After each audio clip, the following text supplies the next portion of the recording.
আমি ময়ূরাক্ষী, সবেমাত্র বিএ পাশ করেছি। এখনই বাবা আমার বিয়ে ঠিক করে ফেলেছেন। হ্যাঁ হ্যাঁ, এতে আমার মায়েরও সম্পূর্ণ মত আছে। ওনারা চান যত তাড়াতাড়ি আমাকে বাড়ি থেকে বিদায় করা যায়। আপনাদের একটা চুপি চুপি কথা বলে রাখি, আমারও ইচ্ছে করে না বেশি পড়াশোনা করতে, কিন্তু আমার ইচ্ছেটা মনে হয় পূরণ হবে না। শুনলাম আমার বাবার সঙ্গে আমার হবু শ্বশুরমশাইয়ের কথা হয়েছে, ওনারা আমাকে এমএ পড়াবেন। কি আর করা যাবে।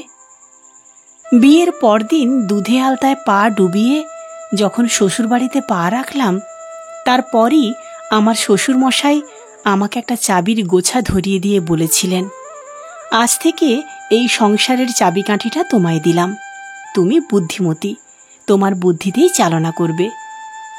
সেদিন বুঝতে পারিনি, আজ বুঝি ওটা শুধু চাবির গোছা ছিল না, ওটার সঙ্গে একটা চাবি ছিল, রহস্যের চাবিকাঠি। আমি শুনেছিলাম আমার শাশুড়ি মা অনেক দিন আগে, মানে আমার স্বামী সৌজন্য যখন 2 বছরের, তখন তিনি মারা গিয়েছিলেন। সৌজন্যের ঠাকুমা দাদুই ওকে মানুষ করেছে। এখন অবশ্য তারা কেউ বেঁচে নেই। আর একজন আছেন এই বাড়িতে, তিনি হলেন মানদা মাসি। সৌজন্যের জন্মের অনেক আগে থেকেই মানদা মাসি আর তার বর সুকুমেশও এই বাড়িতে থাকেন। আমার শ্বশুরমশাইয়ের বিজনেস আছে, সেই বিজনেস শ্বশুরমশাই আর তার ছেলে মানে সৌজন্য দেখাশোনা করে। বাড়ির পিছন দিকে অনেকগুলো ঘর আছে, সেখানে পাথর কেটে নানা রকম শোপিস তৈরি হয়। সেই শোপিসগুলোই ওদের শোরুমে বিক্রি হয়। বাড়ির পিছন দিকে খানিকটা জায়গা জুড়ে বড় বড় গাছ আছে, আম, জাম, কাঁঠাল, মেহগিনি আর কিছু ফুলের। অষ্টমঙ্গলা থেকে যেদিন শ্বশুরবাড়িতে গেলাম তার পরের দিন, বৌমা কোথায়? এই যে বাবা, চা বানাচ্ছি, চাটা বানিয়ে নিয়ে এসো, তোমার সঙ্গে কথা আছে। চা নিয়ে ভয় ভয়ে গেলাম ওনার ঘরে। গিয়ে দেখি ওনার পুত্র সেখানে আছে। আমি ওনাদের চা দিতে শ্বশুরমশাই আমাকে বসতে বললেন। তিনি চায়ের কাপটা তুলে নিয়ে একটা চুমুক দিলেন। বাহ, বেশ সুন্দর চাটা হয়েছে, কিন্তু বৌমা আমরা চাই না তুমি রান্নাঘরেই তোমার জীবনটা কাটিয়ে দাও। তুমি যদি রান্না করতে ভালোবাসো তাহলে মাঝে মাঝে সেটা তুমি করতেই পারো। সৌজন্য বলে, তা বলে যেন ভেবো না আমরা খেতে ভালোবাসি না, খেতে আমরা বাপ বেটাতে ভালোই বাসি। শ্বশুরমশাই বলেন, যেটা বলার জন্যে তোমাকে ডেকেছিলাম, তুমি এক্ষুনি তৈরি হয়ে নাও, আমি তোমাকে আজই কলেজে ভর্তি করে দেব। ময়ূরাক্ষী বলে, আজই? 2 দিন পর থেকেই ময়ূরাক্ষী কলেজে যেতে শুরু করে। যেহেতু মর্নিং কলেজ, সেই সকালবেলা ঘুম থেকে উঠে রেডি হয়ে নিলেই মানদা মাসি ওকে চা বিস্কুট দেয়। টিফিন দিতে চেয়েছিল, কিন্তু ময়ূরাক্ষী বারণ করেছে। সেদিন কলেজ থেকে ফিরে একটু রেস্ট নিয়ে ময়ূরাক্ষী স্নান করে আসতে মানদা মাসি ওর সামনে ভাতের থালা দেয়। এ কি মানদা মাসি, তুমি আমাকে এখন ভাত দিলে কেন? অল্প কিছু খাবার দাও না, এখনো তো কেউ খায়নি। সেই সময় শ্বশুরমশাই বাড়িতে আসছিলেন। তিনি ওর কথাটা শুনতে পান। তিনি ডাইনিং টেবিলের সামনে এসে বলেন, বৌমা, আমার বাড়িতে এই রকম কোনো নিয়ম নেই কোনো দিনই, যে বাড়ির ছেলেরা আগে খাবে বউরা পরে খাবে। এটা আমি চাই না। মানদা রান্না হয়ে গেলে যার যখন খিদে পাবে সে খাবে। আর তুমি তো সেই কোন সকালে চা বিস্কুট খেয়ে বেরিয়েছিলে, বাড়িতে এসে ভাত না খেলে চলে? মানদাকেও বলা আছে, আমাদের যদি কোনো কারণে খেতে আসতে দেরি হয় সেও যেন খেয়ে নেয়। সেদিন ছিল বুধবার। ময়ূরাক্ষী কলেজ থেকে ফেরার সময় দেখে ওদের শোরুম বন্ধ। মানদা মাসি দরজা খুলতেই ও বলে, আজ দোকান বন্ধ? আরে, একজন একটা বড় শিব ঠাকুরের মূর্তি চেয়েছেন, ওনারা ওনাদের বাড়িতে প্রতিষ্ঠা করবেন, তাই দোকানে ওরকম বড় মূর্তি নেই বলে তোমার শ্বশুরমশাই আর তোমার বর কাঁচা মাল কিনতে গেছে, ওদের আসতে দেরি হবে, তাই দোকান বন্ধ রেখে গেছে। ওনারা খেয়ে গেছেন মানদা মাসি? হ্যাঁ গো, তোমার বরটা খেতে চাইছিল না, কিন্তু আমি জোর করে ওদের ভাত খাইয়ে দিয়েছি। এবার তোমার খাওয়া হলে আমার কাজ সারা। তাহলে আমাদের দুজনের খাবার নিয়ে চলে এসো, আমি চট করে স্নানটা করে আসছি। এ কি মানদা মাসি, আমাকে একা খেতে দিয়ে গেলে যে, তোমার ভাতের থালা কই? আরে বাবা, তুমি খেয়ে নাও না, তারপরেই আমি। ময়ূরাক্ষী কোনো কথা না বলে রান্নাঘরে যায়। ময়ূরাক্ষীর মনে হয় রান্নাঘরে ওকে দেখে মানদা মাসি চমকে ওঠে। ও দেখে টেবিলে 2টো থালায় ভাত তরকারি সাজাচ্ছে মানদা মাসি। ময়ূরাক্ষী বলে, ও এই ব্যাপার, সেটা আগে বললেই হতো। মানদা বলে, কি আবার ব্যাপার গো? এই যে দেখতে পাচ্ছি 2টো থালা সাজাচ্ছ, কর্তাগিন্নি একসঙ্গে খাবে, তাই না? দূর, তোমার মেশো তো ওদের সঙ্গেই খেয়ে গেছে। আমার বয়স হচ্ছে তো, তাই ভুলে 2টো থালা। তাড়াতাড়ি করে ওই থালাটা না সাজিয়েই একটা সাজিয়ে নিয়ে এসে ডাইনিং টেবিলের সামনে মাটিতে বসে পড়ে। ময়ূরাক্ষী কিছু বলতে গেলে মানদা মাসি বলে, না বাপু, মাটিতে না বসে খেলে আমার ভাত হজম হবে না। খাওয়ার পর ময়ূরাক্ষী ঘরে না গিয়ে ছাদে যায়। ও ভাবে, বাড়িটা একতলা হলে কি হবে, বেশ বড়ই। বাড়ির পেছনে কতটা জায়গা, কত গাছ। এই কদিনে ও বাড়ির পেছন দিকটা যায়নি, একদিন দেখতে হবে। হঠাৎ করে তার চোখে পড়ে মানদা মাসি গাছের পেছন দিক থেকে আসছে। ময়ূরাক্ষী অবাক হয়। ও তাড়াতাড়ি করে ছাদের মেঝেতে বসে পড়ে। খাঁচকাটাগুলো দিয়ে যতটা দেখা যায় দেখে। ওর মনে হয় বাগানের একদম পিছন দিকে একটা ঘরের মতো আছে। ময়ূরাক্ষী তাড়াতাড়ি করে সিঁড়ি দিয়ে নামতে যায়।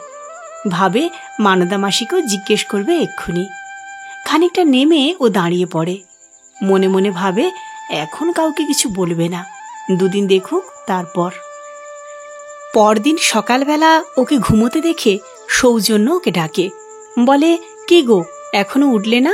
আজ কলেজ নেই? ময়ূরাক্ষী কোনো মতে চোখটা খুলে বলে, আমার শরীরটা খুব খারাপ করছে, মনে হয় জ্বর আসছে। সৌজন্য বলে, ঠিক আছে, তুমি ঘুমো, তোমাকে আজ কলেজ যেতে হবে না। একটু বেলা হলে তোমায় আমি ডক্টরের কাছে নিয়ে যাব। ডক্টরের কাছে গেলে তিনি বলেন, তোমার তো জ্বর নেই, মনে হয় কোনো টেনশন থেকে হয়েছে। আমি ওষুধ লিখে দিচ্ছি, প্রয়োজন হলে খাবে, আর আজ রেস্ট নিলেই মনে হয় ঠিক হয়ে যাবে। দুপুরবেলা সবার খাওয়া হলে ও ঘরে ঘুমোতে যাচ্ছি বলে ছাদে উঠে মাটিতে বসে পাঁচিলের খাঁজ দিয়ে লক্ষ্য রাখে। ময়ূরাক্ষী দেখে মানদা মাসি তার নিজের ঘরের পেছনের দরজা খুলে বের হলো। হাতে একটা থালা, সেটা ঢাকা আছে। চারদিক তাকিয়ে নিয়ে গাছের পেছন দিকে চলে যায়। একটু পরেই খালি থালা নিয়ে তাড়াতাড়ি করে ওর ঘরের ভেতর ঢুকে পড়ে। পরদিনও ময়ূরাক্ষী কলেজে যায় না। সে আজও ছাদ থেকে লক্ষ্য রাখে। যেই ও দেখে মানদা মাসি বাগানের গাছের দিকে যাচ্ছে, ও তাড়াতাড়ি করে নিচে এসে বাগানে গিয়ে এক পা করে ওই ঘরের দিকে যেতে থাকে। দূর থেকেও দেখতে পায় ওই ঘরে নিচু একটা জানালা মতন আছে, সেখানে মানদা মাসি থালাটা রেখে দেয়। মানদা মাসি পিছন ফিরে ময়ূরাক্ষীকে দেখে ভূত দেখার মতো চমকে ওঠে। তো তুমি এখানে কেন বৌমা? তাড়াতাড়ি এসো আমার সঙ্গে। ময়ূরাক্ষী কিছু না বলে চুপ করে মানদা মাসির ঘরের ভেতর চলে আসে। মানদা মাসি বলে, তুমি ঘরে যাও। ও কিছু জিজ্ঞেস করার সাহস পায় না। মনে মনে ভাবে, একদিন তো আমি দেখবই ওখানে কে থাকে। ময়ূরাক্ষী নিজের ঘরে এসে বসে বসে নানান কথা ভাবছে। এমন সময় দেখে দরজায় মানদা মাসি। ওর ঘরে ঢুকে মাটিতে বসে। কি হয়েছে মানদা মাসি, ওখানে কে থাকে? বৌমা, আজ আমি তোমাকে যা যা বলবো সে কথা যেন তোমার শ্বশুর আর সৌজন্য জানতে না পারে। ওরা নিশ্চয়ই তোমাকে একদিন বলতো, কিন্তু তুমি আজ দেখলে তাই। তোমার দাদা শ্বশুরের সময় থেকেই এই পাথরের ব্যবসা চলে আসছে। সেই সময় বাইরে থেকে শোপিস আসত। তোমার শ্বশুর যখন ব্যবসায় ঢুকলো, তারপর ওনারা ঠিক করে বাড়িতে একটা ছোটোখাটো কারখানা করবে, যেখানে লোকেরা শোপিস তৈরি করবে। কথা মতন বাগানের কয়েকটা ঘর তৈরি হতে শুরু করলো। তোমার শাশুড়ি তখন নতুন বউ, তাকে বাড়ির পেছনে যেতে বারণ করতেন বড় মা, বড় বাবা। তাদের চা জল খাবার আমি দিয়ে আসতাম। তবুও মাঝে মাঝে দেখতাম দুপুরের দিকে বড় বাবা, বড় মা ঘুমোলে তোমার শাশুড়ি মিস্ত্রিদের যে হেড, তার সঙ্গে গল্প করত, হাসত। আমার চোখে তো খারাপ লাগতো, আমি কাজের লোক, কিছু বলতে পারতাম না। একদিন তোমার শ্বশুরের চোখে পড়ে, সে নিয়ে অনেক অশান্তি হয়। রাগ দেখিয়ে তোমার শাশুড়ি বাপের বাড়ি চলে যায়। বাপের বাড়ি কাছেই ছিল।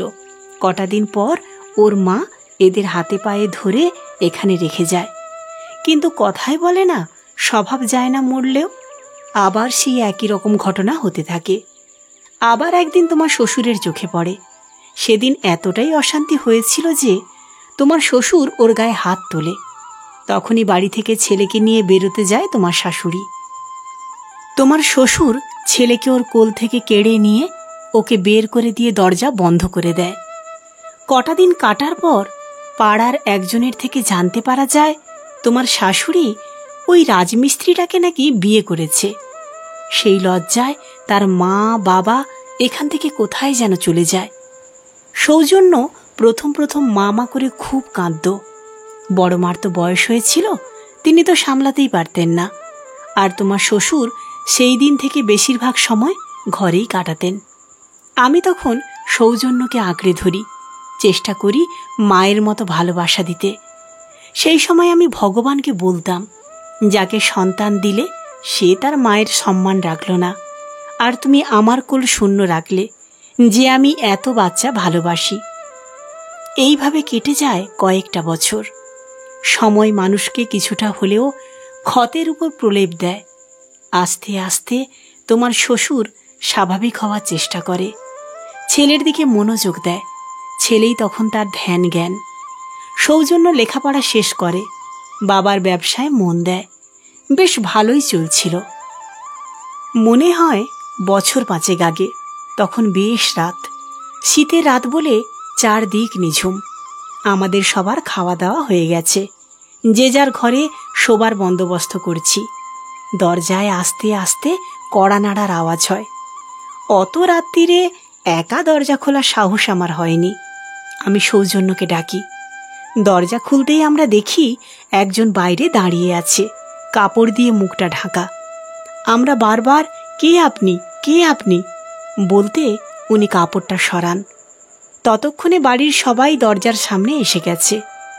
মুখের কাপড় সরাতেই আমরা চমকে উঠি। তোমার শ্বশুর বলে, এখানে কি চাই?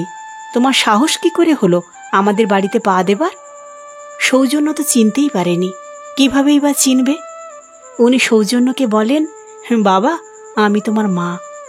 সৌজন্য বলে, মা? আমার মা মারা গেছে, আপনার লজ্জা করছে না মা শব্দটা উচ্চারণ করতে? বাবা আমায় সব বলেছে। মা কথাটার অর্থ জানেন? মা কখনো নিজের সংসার সন্তান ছেড়ে যেতে পারে? তিনি বলেন, আমার ভুল হয়ে গেছে, আমাকে তোমরা ক্ষমা করে দাও বলে বড় বাবার পা ধরতে যায়। তিনি বলেন, তুমি ক্ষমারও অযোগ্য, এক্ষুনি এখান থেকে বেরিয়ে যাও। সে কাঁদতে কাঁদতে বলে, আমার কোথাও যাওয়ার জায়গা নেই। আমি যার সঙ্গে গেছিলাম সে আমার সর্বস্ব নিয়ে পালিয়ে গেছে। তাছাড়া আমার মা বাবা কোথায় তাও তো আমি জানি না। আমি এখন কোথায় যাব? বড় বাবা সবাইকে ডেকে ঘরের দরজা বন্ধ করে আলোচনা করেন।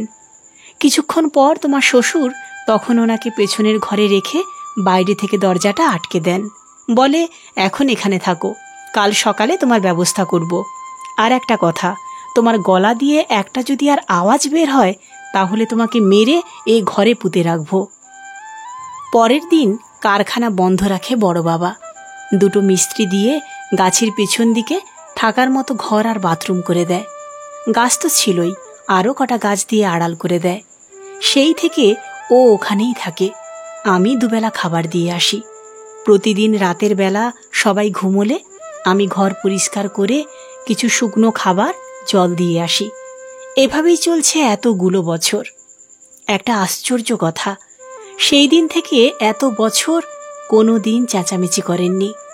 আগে আমার সঙ্গে কথা বলতো, এখন কিছুই বলে না, চুপ করে বসে থাকে। জানালা দিয়ে আওয়াজ করলে খাবারটা এসে নিয়ে যায়। আমি তোমাকে যা যা বললাম সে কথা এখনই কারোকে বলার দরকার নেই। ওরা যখন বলবে তখন বলো না হয়। ময়ূরাক্ষী বলে, আমি ওনাকে একবার দেখতে পারি মানদামাসি? কিছুক্ষণ চুপ করে থাকার পর মানদামাসি বলে, যেদিন তোমার শ্বশুর আর বর কাঁচামাল আনতে যাবে সেদিন নিয়ে যাব। কয়েকদিন পর ময়ূরাক্ষী সবে কলেজ থেকে এসে বসেছে। বৌমা, আমার সঙ্গে চলো, ওরা অনেকক্ষণ বেরিয়েছে, আর যারা কাজ করছিল তারা খেতে গেছে। আর একটা কথা, তুমি আমার মতো একটা ছাপা শাড়ি পরে নাও, হঠাৎ করে কেউ দেখলে ভাববে আমি। ওরা দুজনে আগে পরে করে ওই ঘরটার সামনে আসে। উঁচু জানালা দিয়ে ময়ূরাক্ষী ভেতরে চোখ রাখে, দেখে ঘরের ভেতর একটা খুব কম পাওয়ারের আলো জ্বলছে, আর উনি মনে হচ্ছে শুয়ে আছেন। জানালায় আওয়াজ করতে উনি উঠে আস্তে আস্তে এদিকে আসেন। ময়ূরাক্ষী দেখে একজন বেঁটে খাটো মহিলা, মাথার চুলগুলো জট পাকানো, যতটা তার বয়স তার চেয়েও দ্বিগুণ বয়স লাগছে। মানদা মাসির কাছে সে শুনেছে এককালে ফর্সা সুন্দরী ছিলেন, এখন তার রূপের ছিটে ফোঁটা নেই। ময়ূরাক্ষী মনে মনে ভাবে, রূপই হয়তো তার কাল হয়েছিল। বৌমা, তোমাকে চাবির গোছাটা আনতে বলেছিলাম। এই তো মানদা মাসি। আমি না, তুমিই খোলো। দেখে রাখো এই চাবিটা, আজ তুমি তোমার চাবি দিয়েই খোলো। চাবি খুলে ঘরে ঢুকতেই ময়ূরাক্ষীকে দেখে উনি মানদা মাসিকে ইশারা করে জিজ্ঞেস করেন। মানদা মাসি বলে, তোমার ছেলের বউ গো। উনি কি বুঝলেন কে জানে, বারে বারে মাথা নাড়তে লাগলেন। তারপর ইশারা করেই ওকে ঘর থেকে চলে যেতে বললেন। মানদা মাসি বলে, তাড়াতাড়ি ঘরে চাবিটা দাও, চলো চলে যাই। যদি ওরা এসে পড়ে তাহলে ওরা আমাকে আস্ত রাখবে না। সেই দিনের পর থেকে এক দুবার ময়ূরাক্ষী একা গিয়েই খাবার দিয়ে এসেছে। প্রায় মাস দুয়েক বাদে রাতের বেলা ময়ূরাক্ষী আর সৌজন্য ঘুমোচ্ছিল। হঠাৎ ময়ূরাক্ষীর ঘুমটা ভেঙে যায় শ্বশুরমশাইয়ের ডাকে। ও উঠে দরজাটা খুলতেই তিনি বলেন, বৌমা, সৌজন্যকে নিয়ে আমার সঙ্গে এসো। ঘর থেকে ওরা বেরোতে শ্বশুরমশাই বলেন, তোমরা আমার সঙ্গে এসো। শ্বশুরমশাইকে বাগানের দিকে যেতে দেখে সৌজন্য ওনাকে কিছু বলতে যায়। উনি সৌজন্যকে চুপ করতে বলেন। আস্তে আস্তে আমরা সবাই ঘরে ঢুকি, দেখি উনি বিছানায় ঘুমিয়ে আছেন, আর মানদা মাসি দরজার কাছে বসে। আমি তখনই বুঝতে পারি উনি শান্তির ঘুম ঘুমোচ্ছেন। কলমে স্নিগ্ধা দাস, পাঠে আমি সুদীপ্তা। গল্প পাঠটি আপনাদের কেমন লাগলো অবশ্যই কমেন্টস করে জানাবেন। গল্প পাঠটি যদি আপনাদের ভালো লেগে থাকে তাহলে লাইক, কমেন্টস এবং শেয়ার করতে ভুলবেন না। ধন্যবাদ।